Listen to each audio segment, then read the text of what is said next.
Hi అండి. నమస్తే.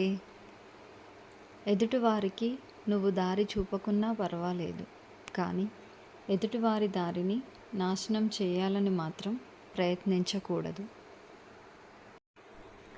జీవితంలో ఎవరు ఎవరిని పూర్తిగా అర్థం చేసుకోరు. అలా అర్థం చేసుకుంటే ఎవరు ఎవరికి దూరం అవ్వరు.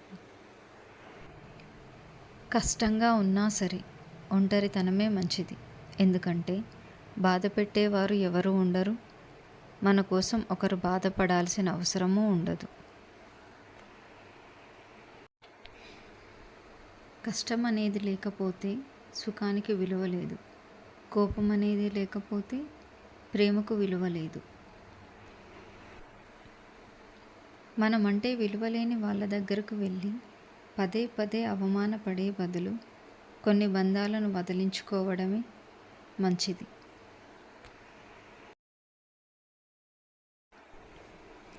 డబ్బు ఉంటేనే బంధువులు, ప్రేమ, నమ్మకం వస్తాయి. డబ్బు లేకుంటే మన సొంతవాడు కూడా పరాయివాడు అవుతాడు. డబ్బు ఉంటే పరాయివాడు కూడా మనవాడవుతాడు. ఉన్నవాడు పోయాడని విగ్రహాలు పెట్టి పూలదండలు వేసే కన్నా లేనివాడు చావకూడదని ఆకు వేసి అన్నం పెట్టడం మిన్న. బాధ్యత లేకుండా సమస్య వినకు. లోతు తెలియకుండా సలహాలు ఇవ్వకు. విషయం తెలియకుండా కామెంట్ చేయకు. విధానం తెలియకుండా సమస్యను పరిష్కరించకు. రెండు వైపులా తెలియకుండా నమ్మింది నిజమని జడ్జ్మెంట్ ఇవ్వకు.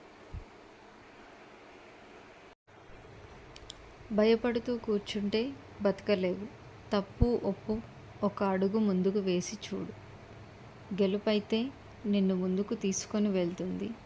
ఓటమి పాలైతే తర్వాత ఏమి చేయాలో నేర్పిస్తుంది.